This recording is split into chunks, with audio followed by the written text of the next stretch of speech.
Eu estava comentando como o nosso julgamento depende muitas vezes de um ponto essencial, que é se a gente está avaliando as coisas de dentro ou de fora, né? Então, uma pergunta que me ocorreu é essa, né? Se você é joseense ou não, então para a gente conversar um pouco sobre isso, porque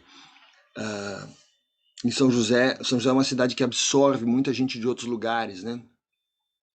Então, tem muitos não josenses em São José. A própria definição do que é um josense. O que é o josense para vocês? É o cara que nasceu aqui?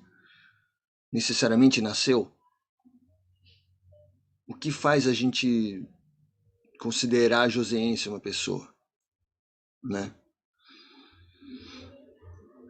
Muitas vezes as pessoas usam aquela história de onde nasceu, né? Então você nasceu aqui, né?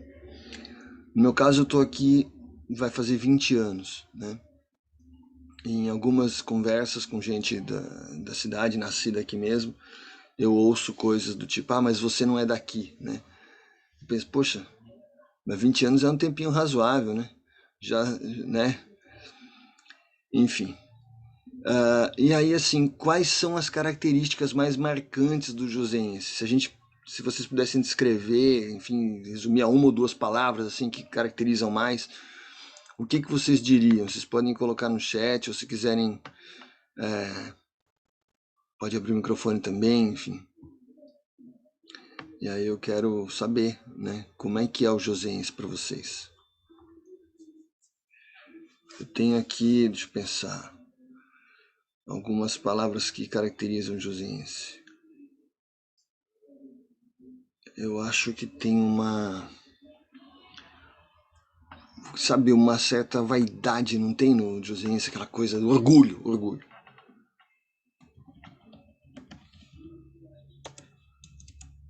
É muito enfática a maneira como a pessoa manifesta orgulho. Nem todo mundo, em todos os lugares do mundo, tem esse orgulho, né? Então isso é uma característica que aparece para mim. Vocês destacariam alguma outra? O que mais que vocês acham? Suponho que mesmo quem não é daqui conhece os joseenses, né? Ou esse tipo de questão não preocupa vocês nunca se preocuparam com isso? Momento da gente refletir um pouco, né?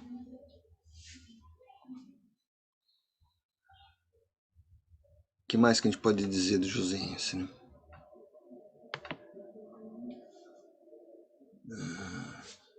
Talvez empreendedor, né? Mais alguma coisa?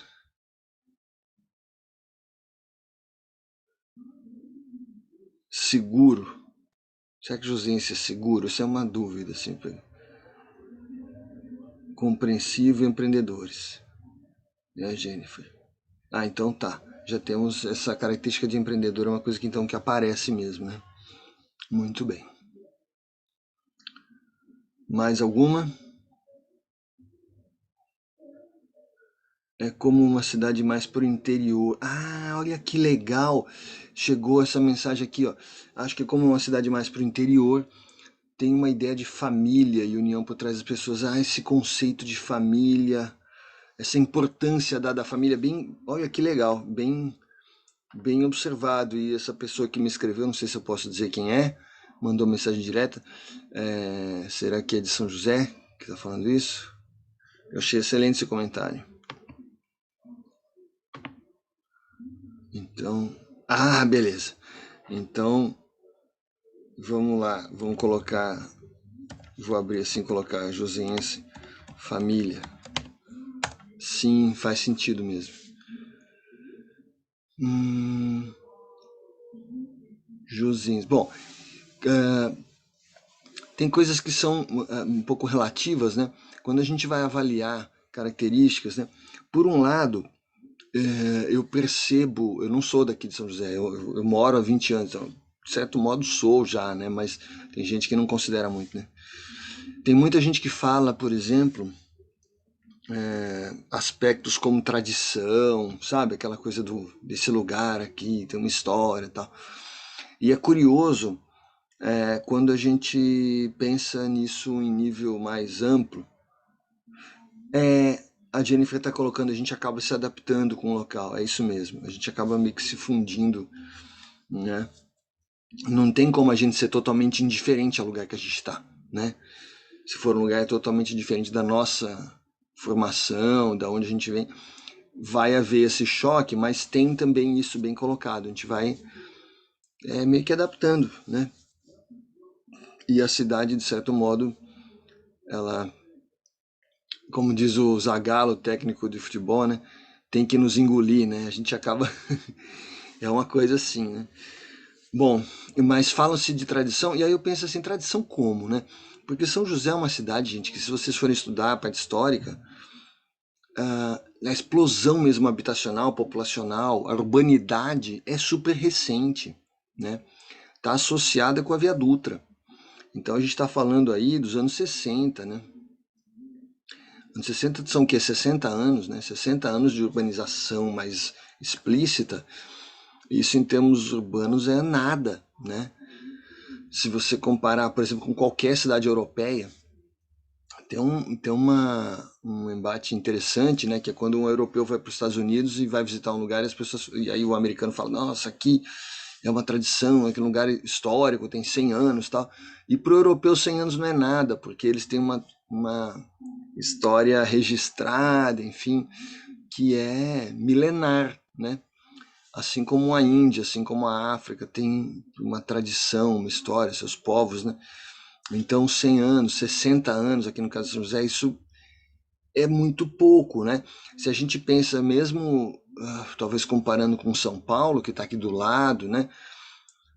São Paulo tem famílias, né?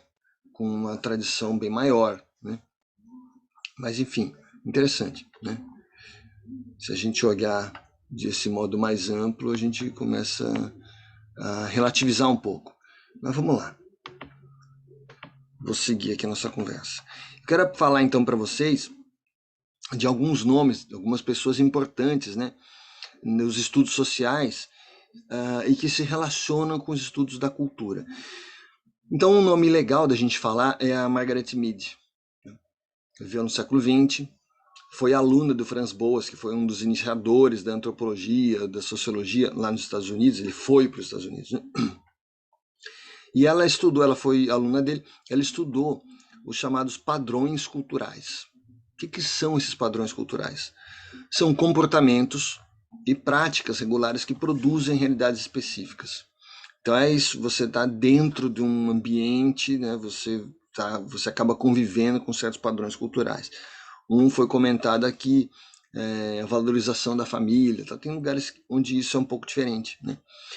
Os padrões culturais produzem o quê? A tendência, né, gente? Isso aqui, lembra, não é ciência exata, mas você ser criado, né, dentro de um padrão cultural tende a produzir indivíduos com tendências semelhantes. Maneiras parecidas de pensar o mundo, enfim. Modos de vida específicos. Então tem certas coisas que vão se fortalecendo ali.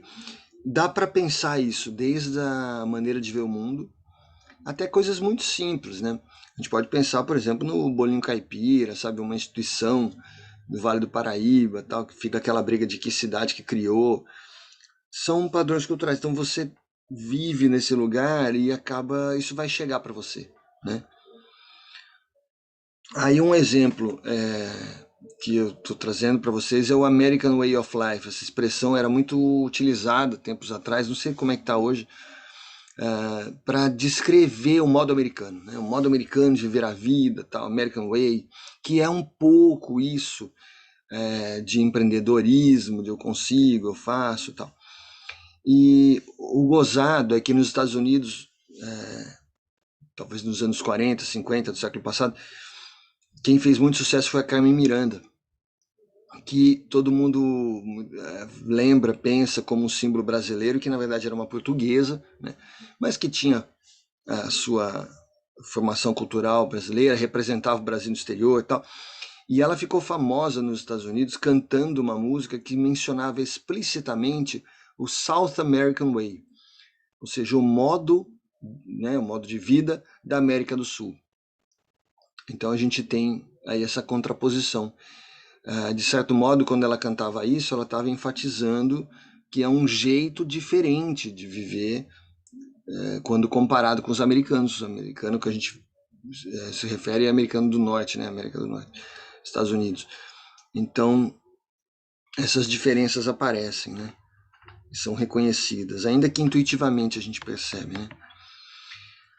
Outra pessoa que é interessante da gente comentar, também da turma do Franz Boas e da Margaret Mead, é a Ruth Benedict. Ela também foi aluna do Franz Boas e ela se dedicou a estudar um tema mais específico, ela aprofundou estudos sobre um tema mais específico, que foi o comportamento dos japoneses na guerra. Estou me referindo assim à Segunda Guerra Mundial, né? Ela estava avaliando como eles se comportavam diante da situação de guerra, né? E como era diferente isso quando a gente comparava, por exemplo, com os americanos. Então essa foi a comparação, né? E aí algumas coisas que estão registradas na história, né, a gente conhece bem. Quando você para pensar, refletir criticamente, aparecem essas constatações, né? Então olha só, padrões culturais na Segunda Guerra Mundial. Vou deixar bem simples aqui, ó, como ela enfatizou, né? Qual era a marca dos japoneses nessa participação na Segunda Guerra?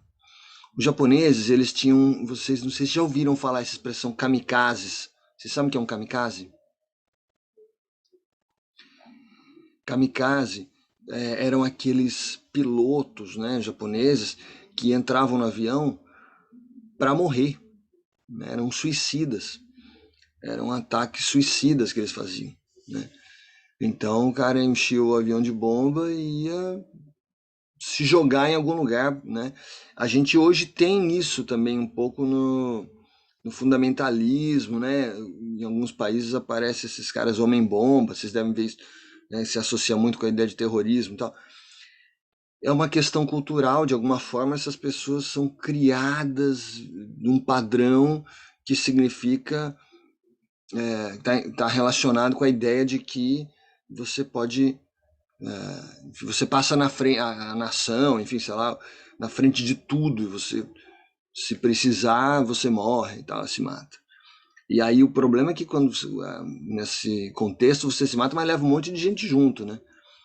Então essa dedicação, essa, vamos dizer, não estou julgando, né? Estou só comentando, mas de alguma forma a gente pode dizer que tem uma disciplina muito grande, né? Então fazia com que eles tivessem essa história de lançar os kamikazes, né? Isso era uma marca dos japoneses na guerra. Por outro lado, se a gente pensa nos americanos, o que os americanos lançaram de mais impactante na guerra? Bombas atômicas, não é isso? Bombas atômicas lançadas do espaço, né, do ar, né, do alto, e que eram bombas não seletivas, né? Não existia tecnologia. Na época era, enfim, explodir mesmo, né? Para tudo que é lado. E essas bombas atômicas, como a gente sabe muito bem, né? Tá muito determinado, definido isso, mataram muito mais inocentes, entre aspas. Se é que dá para falar em culpados, né? Complicado isso, né? Num contexto mais amplo, assim. Mas muitas pessoas que nada tinham a ver com esse conflito foram mortas ali, muito mais dessas pessoas, crianças, mulheres, jovens, pessoas de terceira idade que não estavam. Essas bombas atômicas elas não vitimaram soldados inimigos, vamos colocar assim, né? Não, foi uma coisa assim para arrebentar. Além de, então vocês percebem a diferença dos padrões culturais? Ela aparece nesse tipo de situação dramática, né? O japonês ela se mata, né? Esse tipo de cultura, se vocês olharem a mesma cultura japonesa, eles têm o harakiri, que é um suicídio ritualístico, então vamos dizer, tá registrado na cultura, existe essa possibilidade, né? de uma situação de desonra, uma situação, dependendo de como está a situação moral da pessoa, ter um suicídio ritualístico, né? Enquanto que no caso dos americanos é um pouco diferente, né? É mais aquela coisa do faroeste, do morrer atirando, sabe? Eu morro, mas levo um monte de gente junto. É uma outra maneira de encarar a vida, né? Então, e sobre as bombas atômicas ainda, o que, que a gente pode refletir? É o fato de que, primeiro, a guerra estava quase acabando já, né? Diz-se, né, que não necessariamente as bombas atômicas terminaram a guerra, a coisa já estava, né? Só que havia uma necessidade de testar uma tecnologia que estava sendo desenvolvida, né? A verdade era essa, uma espécie de corrida tecnológica que estava acontecendo durante a guerra, né? E que depois continuou no pós-guerra e que se transformou o quê? Na corrida ao espaço, né? Indústria armamentista, mas também as viagens ao espaço, né? E aí foi lançada uma bomba. E poucos dias depois, outra bomba. E uma coisa que mesmo as pessoas mais assim, os americanos com um espírito mais crítico podem pensar, né? Se perguntam muitas vezes por que a segunda bomba? Haveria uma necessidade, mesmo se você considerasse que seria importante lançar uma bomba para arrasar tudo, para acabar. Pô, mas por que duas? Né? Então, é algo a se pensar, né? De alguma forma isso revela coisas do modo de vida aí, da maneira de encarar o outro, né? Bom, a Ruth Benedict e a Margaret Mead foram muito importantes aí para as moças. Eu queria deixar esse registro aqui para o movimento feminista. E a gente precisa falar, em alguns momentos a gente vai ter que abordar melhor, é importante a gente falar mais do movimento feminista, né? O que essas pesquisadoras colocaram é que o conceito de dona de casa que a gente tem no Brasil até hoje muito firme, né? A pessoa fala dona de casa, do lar, né? É uma construção cultural, né? É um padrão que se cria, mas não é algo natural. Vocês percebem a diferença? É um padrão cultural, uma tradição é uma coisa, mas não é natureza. Não é que precise ser assim, porque a natureza da mulher é ficar em casa cuidando. Não necessariamente. Né? Então elas começaram a questionar isso, refletir e trabalharam no questionamento desses costumes. Hoje em dia a gente usa essa expressão que é muito importante, a gente fala de desnaturalização. Então tem coisas que culturalmente vão ficando naturalizadas, vai se achando normal e não pode achar normal, né? Então vamos lá, o que a gente poderia pensar no Brasil em termos de naturalização que a gente não quer que seja natural? Olha, tem uma coisa que se fala muito do jeitinho brasileiro, sabe? O brasileiro dá um jeitinho em tudo, tal. Mas isso, será que isso é uma coisa positiva necessariamente, né?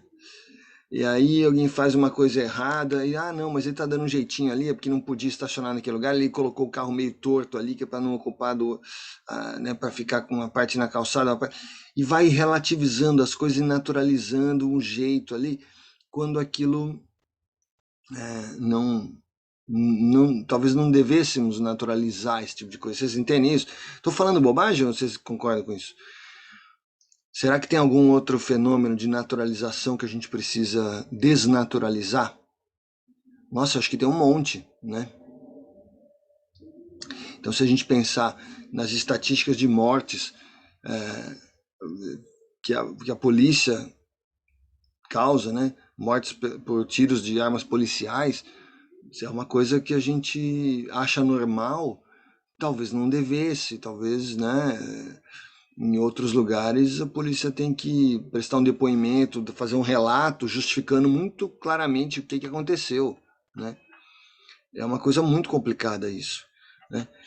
E a gente vai nessa. Então, essas pesquisadoras trazem essa noção muito importante da gente desnaturalizar, né? Tem uma frase do Milton Nascimento, Bola de Meia, Bola de Gude, Fernando Brant, né, que fez a letra, e o Milton Nascimento a música, Bola de Meia, Bola de Gude, que ele fala não posso aceitar sossegado qualquer sacanagem ser coisa normal. Acho essa frase muito representativa, né? Da desnaturalização. A gente não pode. Né? O fato de haver sacanagem, mas é corrupção, é corrupção. Não, não pode ser normal isso. Isso tem que ser combatido, né? Então, uma série de outras coisas, né? Então, fica esse comentário nosso para a gente refletir sempre, né? Sobre algumas coisas que parecem normais, naturais, e vamos parar e pensar, né? Será que isso é tão normal assim? Será que eu preciso me submeter, né, a certos processos? Então, para eles, né, para esse grupo de estudo, Franz Boas, a Benedict Amid, a cultura, a gente pode pensar na cultura como uma lente. Né? É uma lente que filtra tudo que nos chega. Tudo aquilo que, as informações do mundo, né, as coisas que acontecem, a gente, de certo modo, interpreta, a gente filtra com essa lente. Né? Algumas coisas, na lente, algumas coisas não passam. Né? Se a gente pensa no óculos de sol, ele vai, teoricamente, se for bom, ele vai filtrar a ultravioleta. A gente não quer que deixe passar a radiação ultravioleta. Então a cultura é uma espécie de lente que amplia algumas coisas, né? O padrão cultural, a gente presta muita atenção, por exemplo, a questão da família, do empreendedorismo, você está falando do Josense, né? Isso amplia muito, fica muito evidente, você observa, e outras coisas passam despercebidas, né? Então, por exemplo, eu sou das pessoas que eu ando muito incomodado com o número de pessoas na rua, de moradores de rua, sabe? Pessoas desassistidas, que não tem onde ficar. E para mim é evidente, eu não sei se vocês têm reparado isso, mas se a gente pensar num contexto aí nos últimos 3 anos, talvez, isso aumentou absurdamente. Então eu, quando vim morar em São José, havia um certo orgulho de uma situação, por exemplo, a cidade rica, né? De fato é uma cidade rica, mas assim, como é possível uma cidade rica conviver com tanta miséria, né? E a gente não pode aceitar isso como normal, né? Tem alguma coisa estranha, né? Como já dizia o Caetano, para citar outro compositor, alguma coisa está fora da ordem, né? E aí, vamos lá, como se transmite a cultura? Como é que a gente vai criando essa lente, né?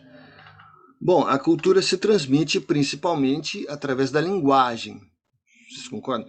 Quer dizer, a maneira como a gente se expressa, as palavras que a gente usa, né? Também ajudam a transmitir a cultura. E a linguagem é, por sua vez, uma criação cultural. Né? A linguagem é fruto, ela representa a cultura. Então ela está nas duas pontas. Ela é fruto da cultura e ao mesmo tempo ela serve para transmitir cultura. Né?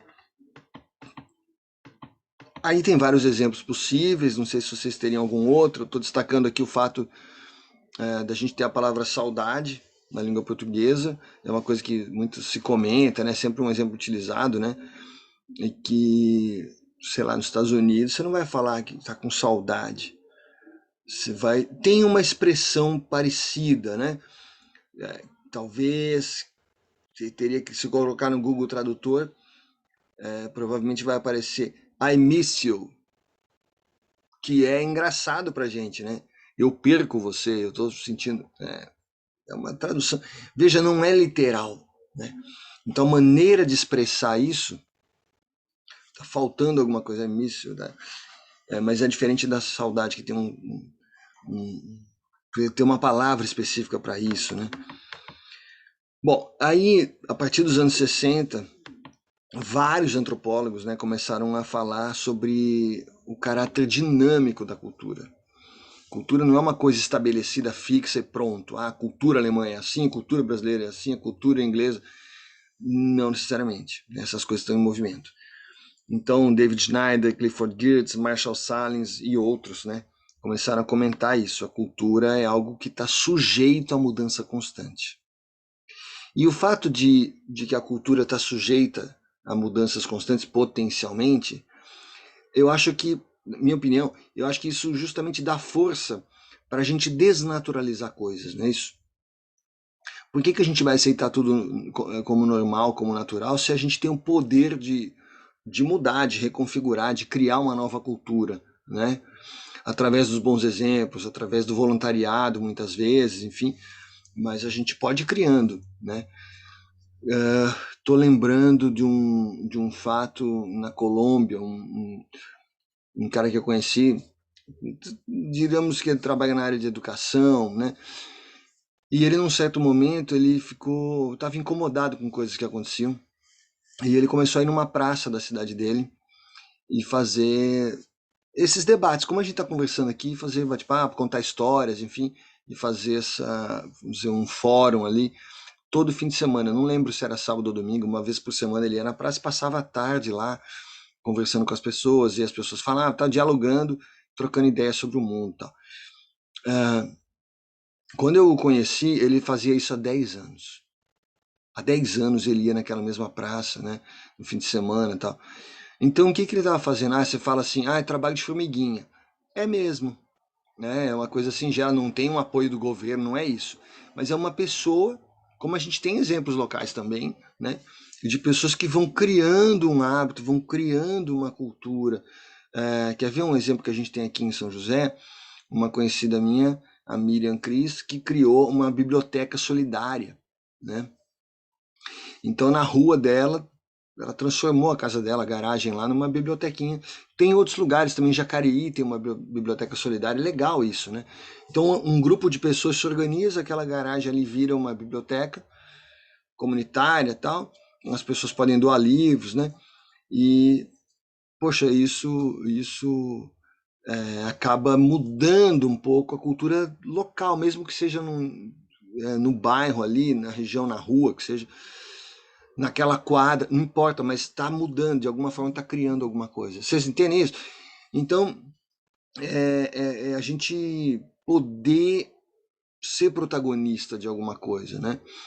De repente, aquelas crianças vão ter mais acesso a livros e vão começar a valorizar aquilo, né? De um modo que talvez outras pessoas não consigam, né? Sabe? Então, é isso aí. A cultura é dinâmica, a gente pode usar isso a nosso favor, né? Pô, então se tem alguma coisa que você não gosta, vamos fazer diferente, né? Eu não preciso copiar, reproduzir o que está errado, né? A cultura não é apenas o que as pessoas fazem, né? Esse é um outro ponto, mas também o que elas pensam.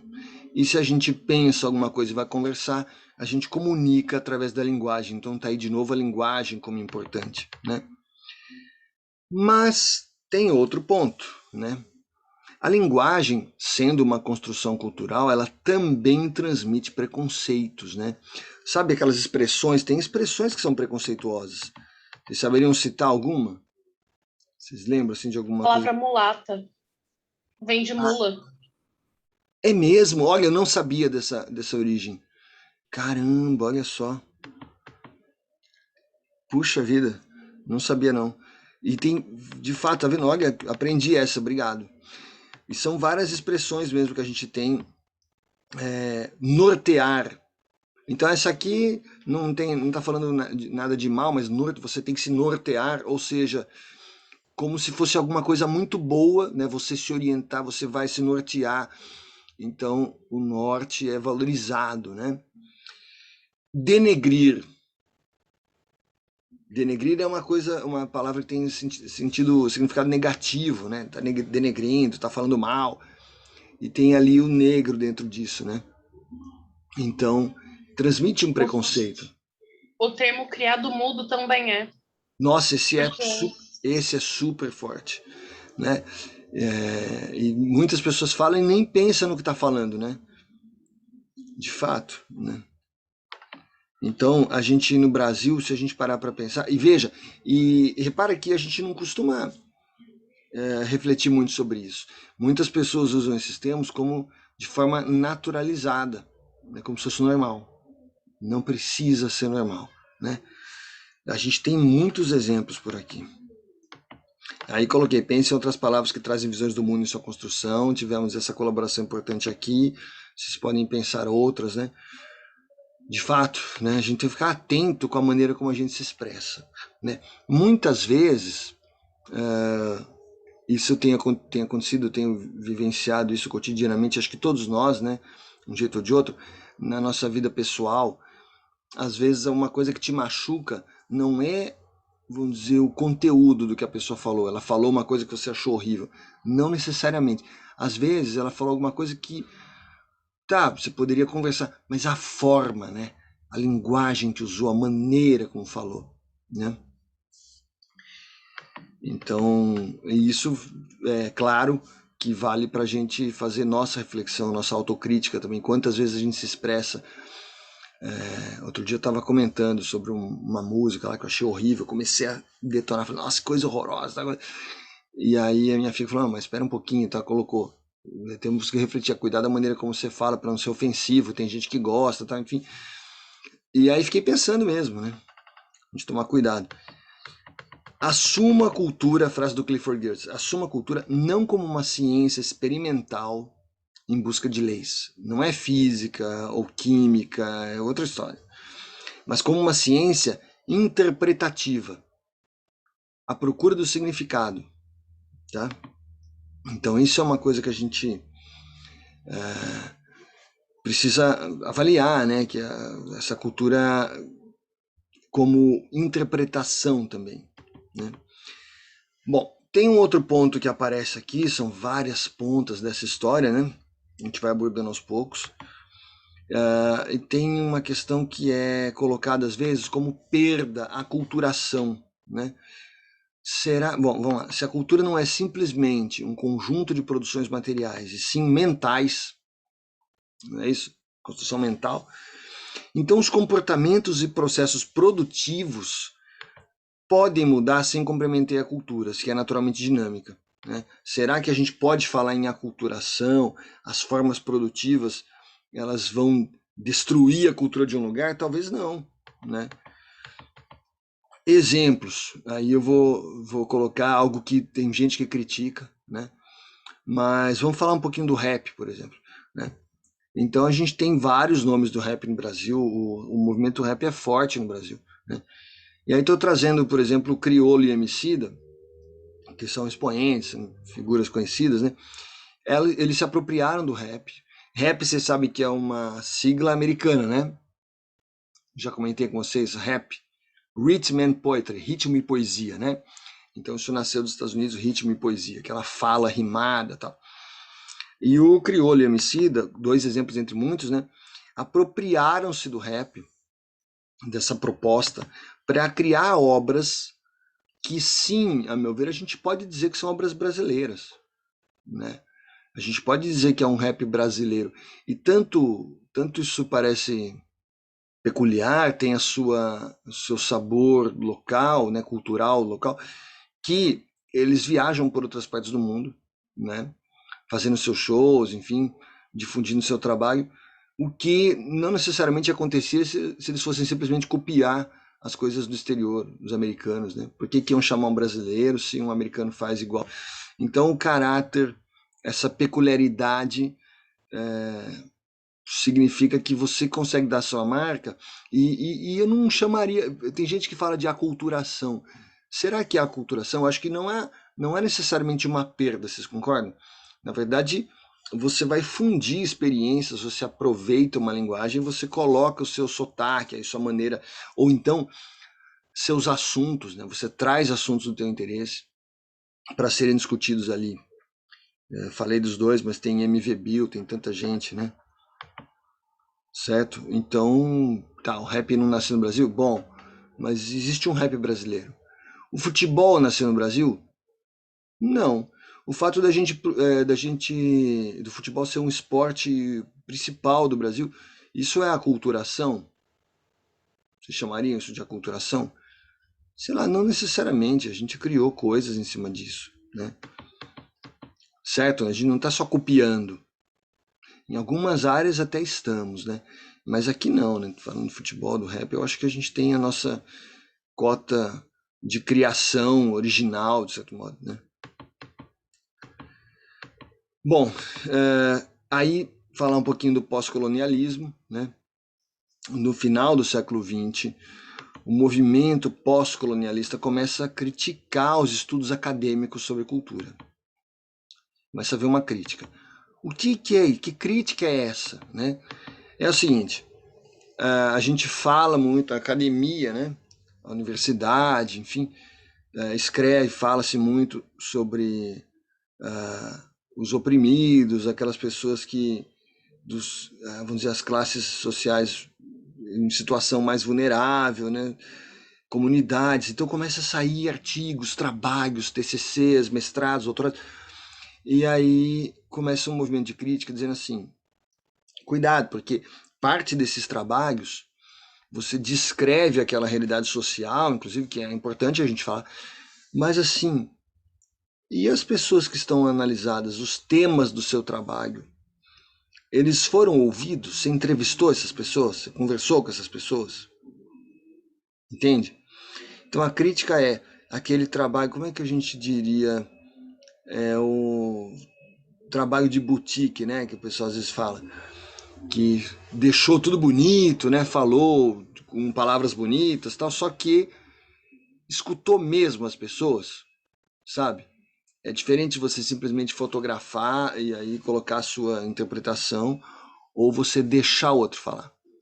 Nesse aspecto tem um livro de uma liderança da Bolívia, Domitila, que depois eu vou falar dela para vocês em outro momento, e o título do livro é Se Me Deixam Falar, né? Então, tipo, ela se ressentia do fato de que, né, não era escutada só entre os pares dela, né, as pessoas da comunidade dela. Ela queria poder se dirigir às autoridades e num certo momento ela fez isso, foi importante. Essa moça, inclusive, foi para a ONU, foi convidada para falar na ONU. Então, essa batalha delas, me deixam falar, era pós-colonialista, né? De certo modo, a gente está dizendo que isso é uma marca desse pós-colonialismo.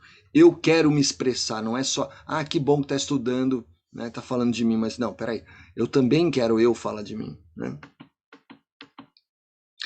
Outra coisa, a descrição acadêmica, e, gente, essas coisas que eu estou falando são perigos que a gente corre, né?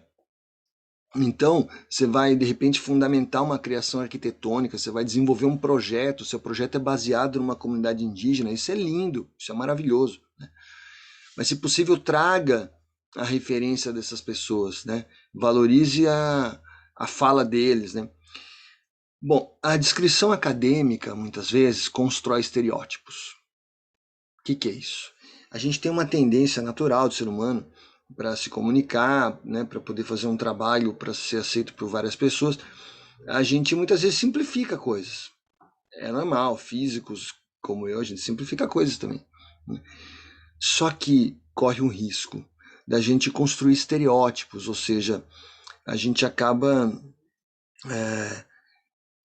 reforçando certas coisas que não precisaria, que não deveria, né? Por exemplo, sei lá, o alemão é um povo muito sério, né?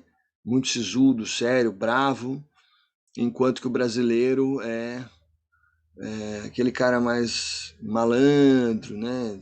Que tem um jeitinho, que resolve as coisas, vai pela marginalidade, vai, né? Vai na boa, fala macia e tal. Então, quando a gente escreve, claro que eu estou usando aqui, eu estou sendo crítico, irônico, né? Eu estou trazendo uma maneira de falar que já denuncia um pouco o problema, mas mesmo num artigo, às vezes a gente está lendo, você percebe esses estereótipos aparecendo. Então, esse tipo de fala que eu coloquei para vocês aí são dois estereótipos. Por um lado, o brasileiro, que é visto de forma estereotipada, inclusive por brasileiros. É triste isso, mas às vezes a gente vê o brasileiro falando de si mesmo de um jeito que não é legal, né? E aí vai reforçando, poxa, mas precisa? A gente não pode mudar, né? E outra, os brasileiros são todos iguais? Não são. Essa semana eu estava vendo acho que ontem, um áudio, um vídeo de um caminhoneiro comentando o 7 de setembro. Ele fala, meu, vamos parar de pensar que caminhoneiro é todos esses caras aí que estão querendo invadir coisa, quebrar. A gente não é assim. Então, não, cuidado para não achar que é tudo igual. E eu até fiquei aliviado de ouvir isso, né? Então, os estereótipos. E aí, os alemães, será que o alemão é sempre sério, sempre sisudo? Será que, sabe, tem gente ainda pior que fala do alemão como se fosse, esse povo nazista. Não, não, não, gente. Não necessariamente, entende? É claro que existe, mas o neonazismo, se você for ver, existe no mundo todo, né? Tem pessoas que têm esses problemas de convivência aí, piram nisso. Mas, pô, eu conheço um monte de alemães que são bem-humorados, ou alguns, né, que são bem-humorados. Tem um cara que trabalhou comigo um tempo em Campinas, a gente, enfim, professor que veio pro Brasil, e um cara super tranquilão, gente boa, né? Gostava adorou aqui o Brasil, a gente trocava ideia, tal, queria comprar camisetas coloridas, tal, para. Então, sabe, ah, a gente não deve se conformar com esses estereótipos. Isso aparece também, gente. Olha como é coisa complicada. Nos filmes, não é? Em filmes e também em livros que a gente lê, né? Romance e tal. É interessante observar, né? Porque hoje em dia a gente está mais atento a isso. Mas se você pegar sei lá, talvez um romance mais antigo e tal, às vezes ali aparecem estereótipos, né? E até é interessante, você pode até ler para poder analisar. Opa, olha como eles viam as coisas na época e tal, né? Mas essa visão crítica é importante. Esse é o ponto de partida, essa história do pós-colonialismo, é o ponto de partida para uma noção, hoje em dia muito difundida, do lugar de fala. Vocês já ouviram essa expressão, né? Lugar de fala. Por exemplo, eu vou falar sobre feminismo, mas é meio estranho se eu ficar sozinho falando sobre feminismo. Pô, eu sou um homem, né? Então eu preciso ter espaço para que as pessoas que mais podem falar disso falem, que são as mulheres, né? Então eu vou falar sobre o racismo. Pô, mas eu sou um homem branco, eu não sou vítima de racismo, né? Então a noção de lugar de fala significa isso. Traga para falar alguém que tem a ver com isso, né? Que tem como se expressar a respeito, tem suas próprias experiências e sua legitimidade, é isso que se coloca, né? Tá. Eu vou dizer para vocês, eu sou do time que acha, sou bastante permeável. Eu acho que a gente não deve levar as coisas muito de forma muito radical, tipo, esse cara não tem direito de falar. Todo mundo tem direito de falar. Maneira de pensar minha, tá? Eu acho que é muito importante a noção de lugar de fala, mas não no sentido de calar o outro, no sentido de dialogar mesmo, certo? Mas isso é uma coisa que dá muita treta, gente, dentro e fora da academia, sabe?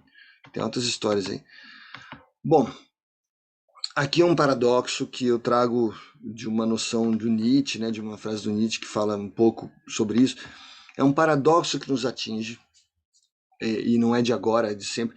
Se a cultura é dinâmica, a gente acabou de discutir, cultura é uma coisa que muda, né, a cultura é dinâmica. Toda descrição publicada, ela acaba sendo ultrapassada, ela vai ficando obsoleta, né? Pô, se a gente vai ah, alterando, mudando as coisas com o passar do tempo, então aquela descrição do livro, então os livros são muito importantes. Mas é muito importante a gente analisar o contexto histórico, em que época foi escrito isso. Vou dar um exemplo, Monteiro Lobato, né, que é considerado um dos maiores escritores da história do Brasil e tal, e é maravilhoso, genial tal. Mas assim, existem coisas ali, tem trechos que se a gente analisar criticamente, hoje em dia surgiu esse movimento aí, algumas pessoas, nossa, tem que parar de ler Monteiro Lobato, porque não tem nada que parar de ler, não é por aí, né? O que você precisa compreender o contexto, né? Naquela época, assim. Então tem estereótipos ali também, né? A cozinheira negra, bonachona, sabe, simpática, tal, é um estereótipo, né? A gente tem que avaliar isso. Ele estava refletindo, né, um contexto de uma época. Não significa assim, vamos queimar os livros. Acho que não é por aí, né? É a gente aprender a aproveitar aquilo para entender como era, né? E assim, questionar se a gente acha que isso tem que ser mantido ou não, para hoje, enfim, para o futuro, né? Vocês entendem isso? Então, é a gente não sair querendo quebrar tudo, destruir tudo, mas assim, peraí, o que a gente pode aprender com isso, né? Então, está colocando, Nietzsche já dizia isso, né? O paradoxo da cultura dinâmica. Bom, eu vou colocar um segundo texto para a gente começar a falar, que é um texto do... Na verdade, é um resumo que eu fiz a partir de um outro texto do Roberto da Mata. Então, eu vou colocar na tela para vocês.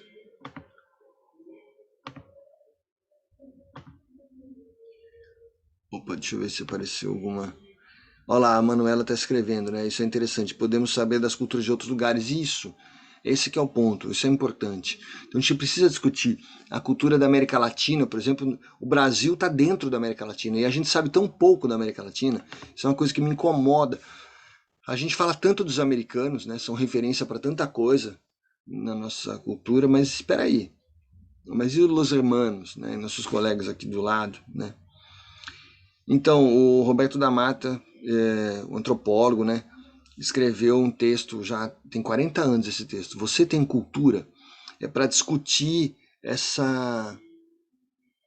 vamos dizer, um preconceito que está embutido na própria pergunta, né? O que é cultura? Então começa o que é cultura, né? O senso comum, o que é cultura? A pessoa é culta. Você fala assim, esse sujeito é culto. Tem cultura. Que cultura é essa? Né? Então, quando a gente fala você tem cultura, mas os índios também têm cultura, né? Os povos originários têm super cultura. E quando a gente faz essa pergunta, muitas vezes a gente está refletindo uma noção eurocêntrica, né? De que, cultura é aquele cara que sabe a cultura europeia, né? Então, vamos lá, todo mundo tem cultura, né? Usa-se cultura, né, normalmente, muitas vezes, como sinônimo de sofisticação, de sabedoria, de educação. O sujeito é culto, o sujeito é educado, às vezes usa como sinônimo. E tem pessoas que chegam até mesmo a confundir cultura com inteligência. Cultura é uma palavra que é usada muitas vezes para classificar pessoas e às vezes grupos sociais, servindo como uma arma discriminatória. Então você discrimina a pessoa que tem cultura diferente. E isso a gente não deve fazer, né? No sentido antropológico, no sentido sociológico, o que é cultura? A gente pode dizer que cultura está relacionado com o modo de vida de um grupo, de uma sociedade, ou de um país todo, ou de uma pessoa.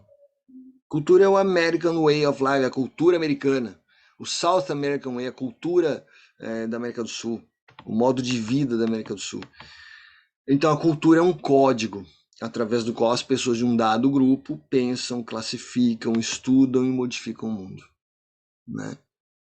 E se a gente pensa assim, todo mundo tem cultura. Todas as comunidades têm seus códigos, né? Um grupo social é caracterizado pelo compartilhamento de um código cultural específico. Há, inclusive, a linguagem, né? As gírias, né? Então tem expressões que são muito características, né? Máximo respeito, né? Tem o máximo respeito, a galera do rap aqui de São José, né? Fala muito. Também a moçada tem usado muito a coisa da gratidão, né? O pessoal. E aí o Roberto da Mata coloca assim, tanto a cultura no carnaval quanto na procissão. São aspectos diferentes, né? Diferenças entre as sociedades podem ser atribuídas e determinadas a partir... Gente, olha só isso. A partir da geografia. A geografia interfere, né? O local, o clima interfere nos hábitos, não é isso? As roupas que a pessoa usa. Interfere também nas relações sociais, né? Mais próximo, mais distante, né? Contexto histórico agora, a gente está vivendo um momento de pandemia, de isolamento social, assim, entre aspas, né? E isso muda as relações, então isso vai de alguma forma impactar, já está impactando na nossa cultura, né? As relações sociais também são influenciadas pelo código cultural, inclusive a linguagem, né? Bom, então vamos lá. O meio urbano, o que acontece no meio urbano? A gente aprende, de certo modo, a gente nem pensa muito nisso, né? Naturaliza, mas nossa vida é basicamente exploração da natureza em direção a avanços tecnológicos. A gente valoriza muito os avanços tecnológicos.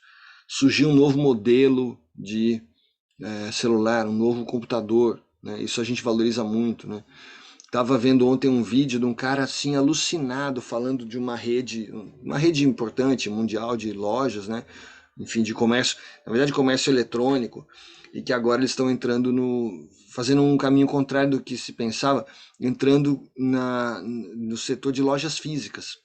Então tem lojas físicas, e essas lojas dessa empresa não tem nenhum funcionário. Olha que louco. Eles têm, sabe o quê? Um monte de câmeras. Ali você entra e já tem na Europa alguns estabelecimentos desse tipo. Não tem funcionário, não tem caixa, né? Não tem repositor, enfim, fica ali e um monte de produtos nas prateleiras. Você entra, né, abre aquela porta ali e tal. Você acha que, se não me engano, você coloca um cartão, tal, tira, entra, você está identificado e você está sendo filmado o tempo todo. Aí você vai, pega um produto, pega outro produto, vai colocando na sua sacolinha, tá na sua cesta, lá no seu carrinho, e depois você vai.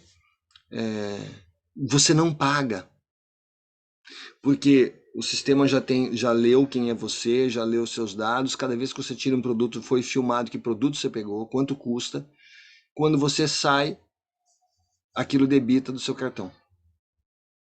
E isso nossa, um exemplo. Tem gente que fala, isso é maravilhoso, meu banco, sei lá.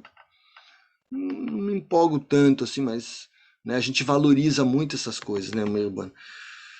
O meio rural é tradicionalmente de maior respeito à natureza. É porque tem que ser. É uma relação mais direta com a natureza, não é? A gente não pode destruir o meio ambiente, porque como é que eu vou plantar depois? Como é que eu vou, né, cultivar e cuidar das minhas criações e tal? E isso tem uma consequência, gera o quê? Uma maior tolerância nas relações. São relações que tendem a ser mais harmônicas, tem um respeito, né, envolvido, né? Se você respeita a natureza, você respeita o outro, né? Isso costuma vir junto, né? Muito bem. As lendas indígenas. Então o da Mata comenta, né? As lendas indígenas são cheias de animais que falam. É muito comum isso, né? Essas histórias, homens que se transformam em animais, tal. Mas com a gente, vamos dizer, nessa cultura mais urbana, as máquinas tomam esse lugar. A gente tem os robôs, androides, um monte de filme que fala disso, né? Exterminador do Futuro, enfim, homens que tomam, máquinas que tomam o lugar dos homens, né? Homens que se transformam em animais. Aqui é tudo máquina, né? Então, enquanto na cultura indígena tem aquele cara que depois que morreu ele se transformou num bicho assim. Aqui é tudo consertado via máquina, o cara reencarna, vamos dizer, o espírito dele é aprisionado num chip, enfim, vai colocado num computador, tá numa máquina. Então tem os Blade Runners da vida, né? Aí eu pergunto para vocês, quem foi à Europa denunciar a Mariana Brumadinho? Denunciar a tragédia ambiental que a gente viveu, cujas consequências a gente sente até hoje, né? Essas comunidades foram dizimadas. Quem foi à Europa foi uma comissão de indígenas, né? Uma condição brasileira formada por indígenas, gente que respeita a natureza e não acreditou, que não se conformou, sabe? Não naturalizou. Ah, aconteceu. Não. Foram denunciar, foram contar, né? Então, porque para eles esse respeito à natureza é importante, então aquilo era intolerável, né? Segundo, vamos dizer, um código cultural indígena, nós é que somos os bárbaros, né? Nós que consumimos os produtos e às vezes não questionamos de onde está vindo isso. A gente não consegue entender essa conexão entre o homem e o mundo. Isso acontece com as pessoas que não respeitam muito a natureza, né? Às vezes pequenos gestos, né? Bom, para começar, o pessoal que fuma, isso já é um problema, né? Mas aí fumar, jogar o cigarro, né? E aí daqui a pouco tem um incêndio. Então as pessoas não conseguem entender a conexão, você não para pensar. E os índios estão atentos a isso, né? A interação. Eles sabem que o que você fizer para o ambiente vai ter impacto, inclusive em você, né? Bom, vamos falar mais um pouquinho desse pensamento, o movimento decolonial, decolonialidade, que é uma escola de pensamento que vem, inclusive, muito presente na América Latina emergente, né? E o que a gente tem como objetivo no movimento decolonial? Libertar a produção de conhecimento do eurocentrismo. Chega de copiar modelos europeus, é isso que eles estão falando. A gente tem nossa cultura e nossas especificidades, a gente pode criar o nosso, né? E isso, puxa, que bom que a gente tem pessoas muito nossas, né, muito criativas que fazem as coisas sem necessariamente querer copiar. Posso dar um exemplo vou falar exemplo cultural, exemplo da área de artes que me interessa muito, né?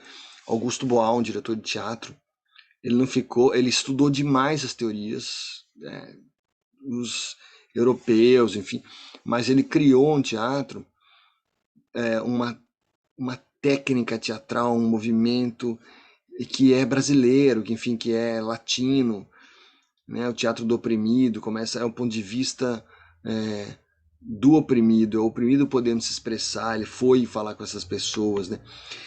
Então o movimento decolonial ele critica o predomínio suposto barra imposto, né, pela cultura ocidental. Quem é o mocinho, quem é o bandido, né? Pode ver que nos filmes de faroeste é muito comum o homem branco ser o mocinho e o índio ser o inimigo, não é isso?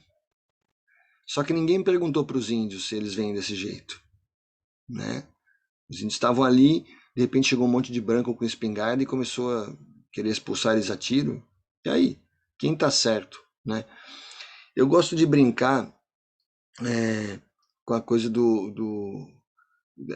essas histórias que a gente fala do lobo mau. Mas e o lobo mau? Como assim lobo mau? O lobo é mau? Desde criança a gente tem essas coisas, né? Então a criança ela vai crescendo achando que o lobo é mau, mas o lobo não é mau, né? Tem um biólogo, um zoólogo da Unicamp que fala muito disso, né? Ele tem livros, né? Ele fala, pô, o lobo ele tem um papel ecológico super importante no Brasil. O lobo é bom, né? Interessante isso, né? E a gente acostuma a pensar de outro jeito. Então é a mesma coisa aqui, é criticar o predomínio imposto, né, pela cultura ocidental, um predomínio que é visto como base do imperialismo ocidental, né?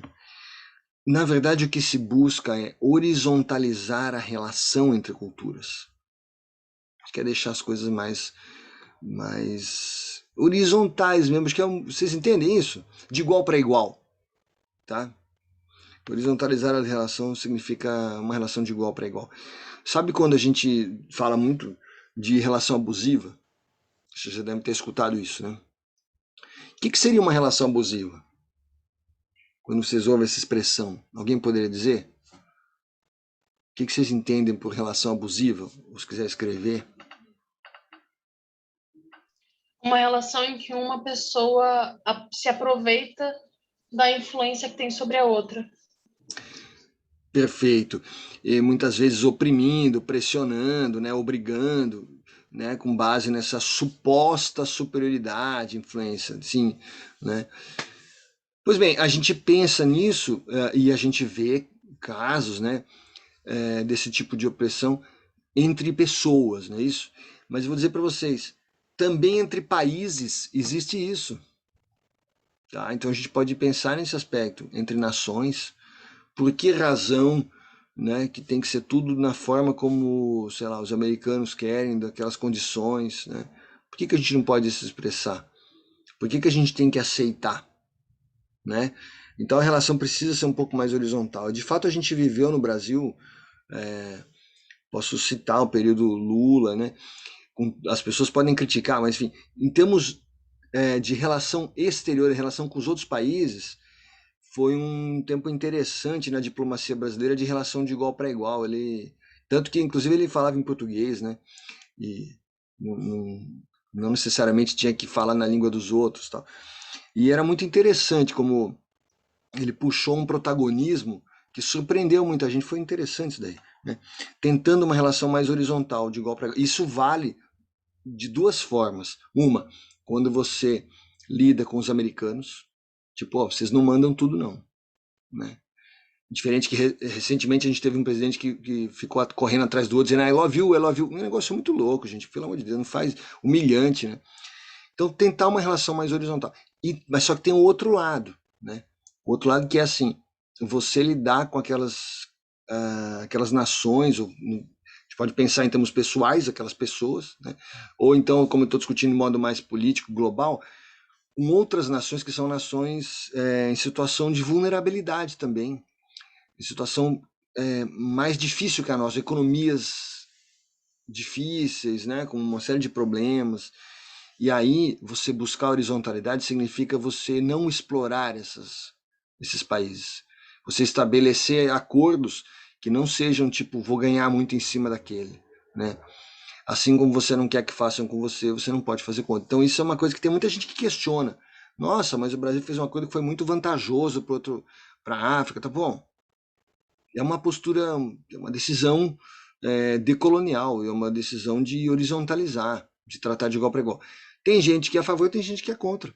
Eu não estou aqui dizendo o que é certo e o que é errado, estou colocando, vocês percebem que há diferenças na maneira de fazer a gestão dessas coisas, né? E eu acho assim que se a gente se põe numa condição de explorar muito quem está abaixo, a gente fica sem armas, sem argumentos para se defender da exploração de quem vem de cima, né? Então, vamos trazer isso então de novo para as relações pessoais, né? Mesma história, né? De repente você ofende as pessoas, humilha, sabe? Se você tem uma relação abusiva com aquelas pessoas que têm uma condição mais humilde, meu, você está fazendo do mesmo jeito que fazem com você e você não gosta muitas vezes, né? Você é obrigado a pôr as mãos para trás, aceitar certas coisas que são.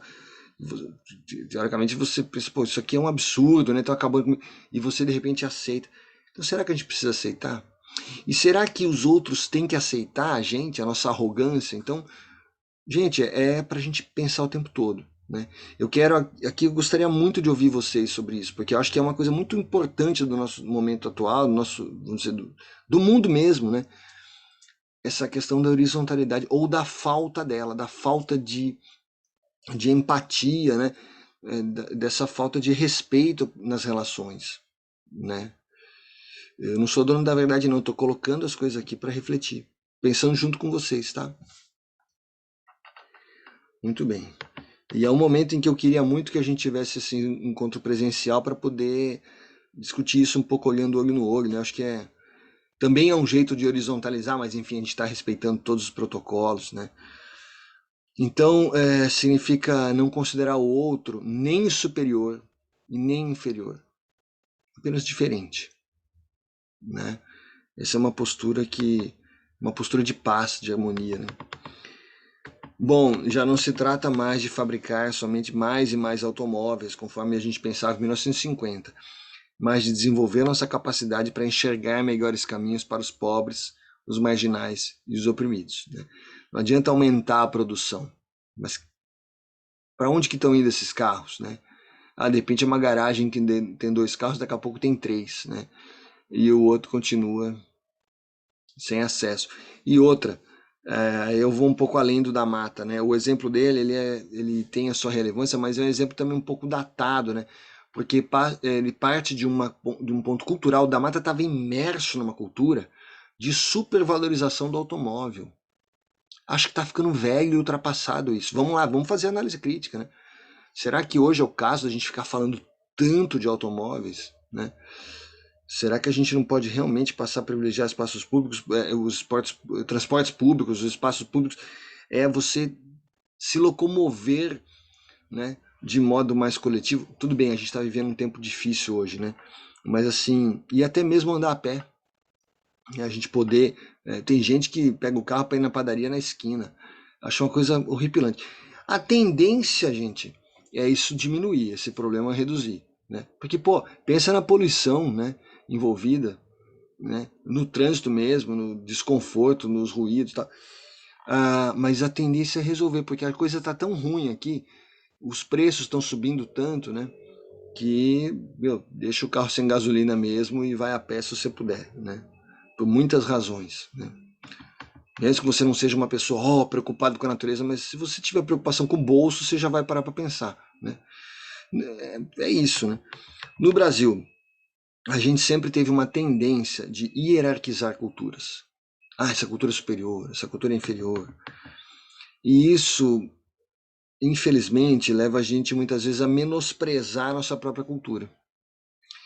Então, é aquilo que o Nelson Rodrigues chama de complexo de vira-lata. O brasileiro no exterior muitas vezes tem complexo de vira-lata.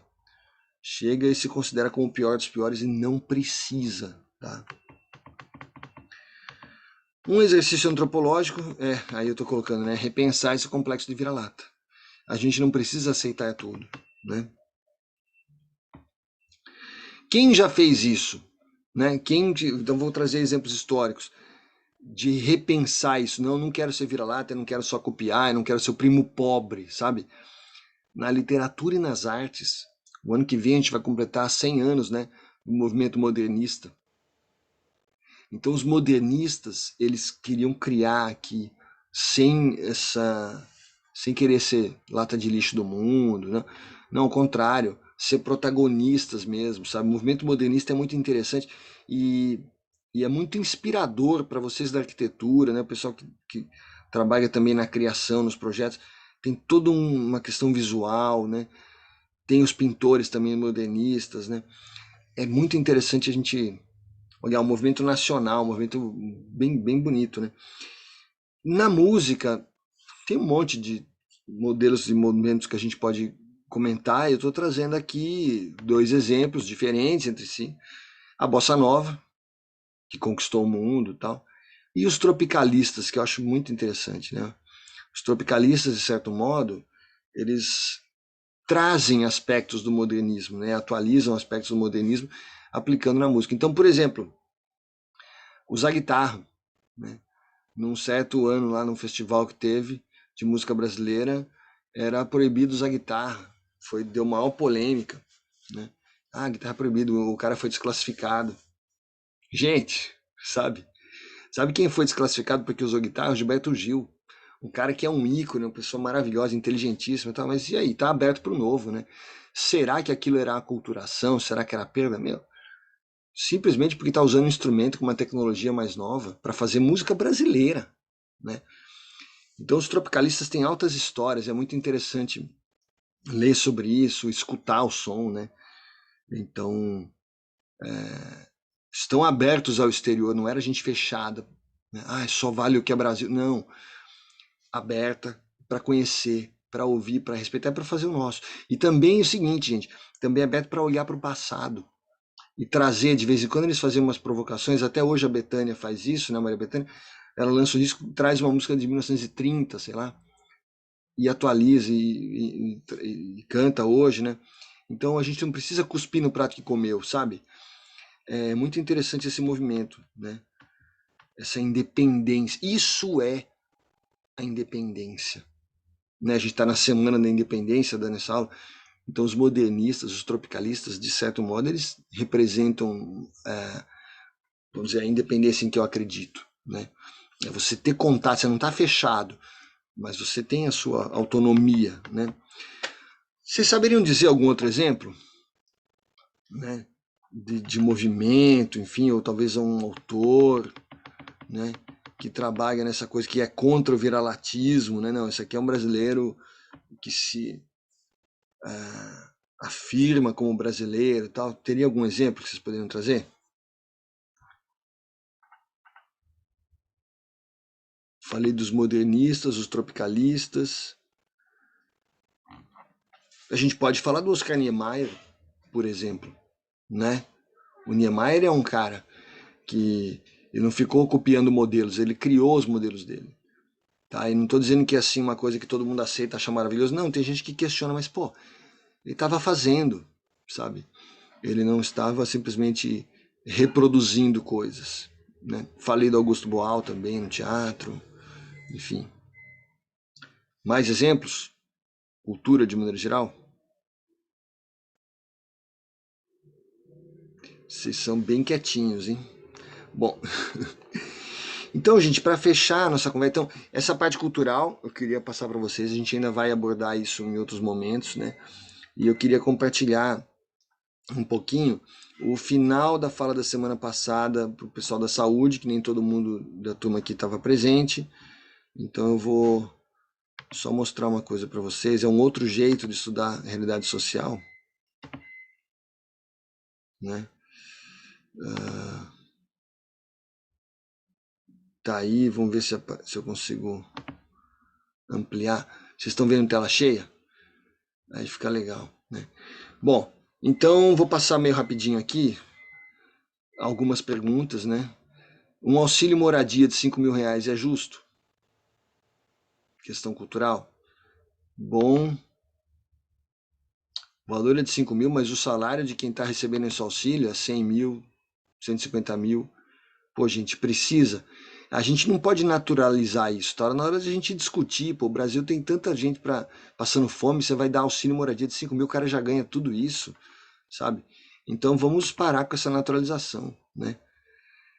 Outros pontos que eu vou pular aqui. Eu quero entrar agora na questão da Covid, né? Covid-19, eu vou falar em termos globais, tá? Primeiro, uma imagem que mostra o começo, primeiros 2, 3 meses de pandemia no mundo, né? Então você vê a China, a coisa explodiu na China, né? Aqui nesse momento já estava estabilizando, tá vendo? Nós estamos aqui em abril, entrando em abril do ano passado, então é bem o começo mesmo. Enquanto que Itália e Estados Unidos estavam explodindo, né? Subindo muito. E o Brasil estava lá, aparentemente a coisa estava tranquila, né? Olha o que aconteceu em 2021. Situação atual. Na verdade, aqui é um gráfico que mostra a evolução desde o início, né, até hoje, né? Então, o que a gente tem no Brasil hoje? A curva subiu muito, né? Tem 9 vezes mais casos que a Coreia do Sul, que é uma outra referência que também teve uma aceleração posterior. E a gente tem 29 vezes mais casos que a China, sabiam disso? É uma coisa muito louca, né? Como a situação ficou sem controle aqui. Agora sim, com a vacinação, beleza, tá melhorando, tá. Mas caramba, né? E a variante Delta? Olha aqui, ó. A Austrália estava numa situação invejável, né? E de repente, de estabilidade, e de repente agora está começando a subir de uma forma acelerada ali, né? Então atribui-se isso à variante Delta, a outras variantes até que a gente não tem nome ainda, né? Então a gente precisa continuar se cuidando, por isso que eu estou trazendo esses dados, né? E aqui a minha pergunta: a pandemia é democrática? Atinge todo mundo da mesma forma, ricos e pobres? Ou será que a pandemia aprofunda a desigualdade social? Será que os ricos correm menos riscos? Né? O que vocês acham? Ricos têm mais auxílio até para ficar em casa, né? Porque pessoas mais pobres têm que sair para trabalhar de qualquer jeito. Então, Claro, até ficar dentro de casa, tal, até a parte sanitária é muito mais fácil para os ricos. Não atinge todo mundo igual. exatamente. É a sensação que eu tenho também, né? E aí, assim, para poder ter essa discussão, eu achei que era legal pesquisar um pouco os dados, né? E eu trouxe então algumas informações em nível global, tá? Coloquei aqui esse gráfico, ele mostra a mortalidade por Covid em 40 países do mundo em função do IDH nacional. Você sabe o que é IDH? É o Índice de Desenvolvimento Humano. É um índice calculado mundialmente para cada país, cada cidade também pode ter seu IDH calculado, né? E que se baseia no acesso à saúde, no acesso à educação, cultura, né? Enfim, o IDH é uma medida aí que a Jennifer está escrevendo, né? A doença não escolhe classe social. Claro, quem tem mais condições sofre menos. É por aí mesmo, né? Então aqui a gente vê isso em termos globais, né? Comparando países, a tendência é que o país que tem um desenvolvimento humano muito maior está próximo de 1, porque o IDH, o valor máximo é 1, né? Se fosse tudo perfeito naquele país, seria 1. Então a gente tem alguns países aqui, ó, que estão em 95, 96, 94, ou seja, excelente desenvolvimento humano. Todo mundo tem acesso ao hospital, todo mundo tem acesso à educação, ninguém está fora da escola, e assim por diante. A tendência e também tem a questão da economia, né? É que essas nações com alto IDH, percebe pelo gráfico, elas têm menos mortalidade. a mortalidade da Covid é menor. Provavelmente tem também um esquema de vacinação mais eficiente, né? Então, essa mortalidade ela é inferior a 1% nesses lugares. De cada 1.000 pessoas que pegam a Covid nesses lugares, 8 morrem, né? Em alguns desses países. Ah, lá do outro lado, e a gente, tudo bem que isso aí, gente, tem várias especificidades de cada lugar, então não é, você vê que não é matemática, você vê que é ciências humanas, a gente está colocando, tem países que são exceções, né? Tem países aqui, por exemplo, que tem a mortalidade muito baixa, mesmo com o IDH não tão alto, né? Então a vida é mais simples ali, mas mesmo assim eles conseguiram controlar bem. E, em compensação, tem alguns outros casos onde o IDH é razoável, mas a mortalidade explodiu, faltou controle, né? Mas tem uma tendência grande, né? Veja, a mortalidade pode ficar em torno de 6% quando o índice de desenvolvimento é muito baixo. Então, de cada 1.000 pessoas, 60 pessoas morreriam. Enquanto aqui na outra ponta, de cada 1.000 pessoas, 8 pessoas morreriam. Então, acaba refletindo, né? Essa estrutura nacional acaba refletindo na mortalidade. Vamos ver um outro aqui. Esse aqui é mais relevante ainda, achei mais impressionante, né? A mortalidade em função do PIB per capita. Então, quando a gente analisa PIB, sabe o que é, né? As riquezas do país, né? Dividido pela quantidade de habitantes, claro, para você poder comparar diferentes países. Veja como despenca, isso cai muito, não é nenhuma reta, é mais uma cara de curva, né? Uma queda exponencial aí. Onde os países que têm renda muito baixa, a mortalidade é bem mais alta, né? A gente está vendo aí. Isso vai caindo bastante quando você aumenta o PIB per capita. Então, assim, a pandemia atinge todo mundo? Sim, potencialmente atinge todo mundo. Mas os efeitos dela são diferentes. Podem ser significativamente diferentes. Então, esse é o trabalho que a gente está fazendo, né? No grupo de pesquisa lá da Estatística Aplicada. Aqui uma outra continha que eu fiz, né? Os 15 países com mais mortalidade, o IDH médio deles é 0,684 e o PIB per capita é 7.900 dólares, né? Os 15 países, aí eu estou brincando, quando menos é mais, né? Quando tem menos mortalidade, aqueles 15 países com menos mortalidade, tem IDH 0,854, ou seja, é muito superior ao desenvolvimento humano. E o PIB per capita, gente, ele é 4 vezes maior. Então, a riqueza circulando, né? 4 vezes maior. Aí a mortalidade cai, né? As condições de proteção são melhores, enfim, né? Então, assim, conclusão, os números absolutos isolados, eles não dizem muita coisa. A gente precisa investigar, precisa estudar e também precisa fazer as perguntas certas. É isso. Super importante, né? Então é para a gente refletir juntos. Bom, acho que falamos um monte de coisas. Eu estou satisfeito assim, de poder ter compartilhado. Queria muito compartilhar essas informações com vocês. E a gente ainda vai seguir na parte cultural mais um pouco. Semana que vem acho que tem bastante coisa para ver. E estou à disposição. Comentários, sugestões.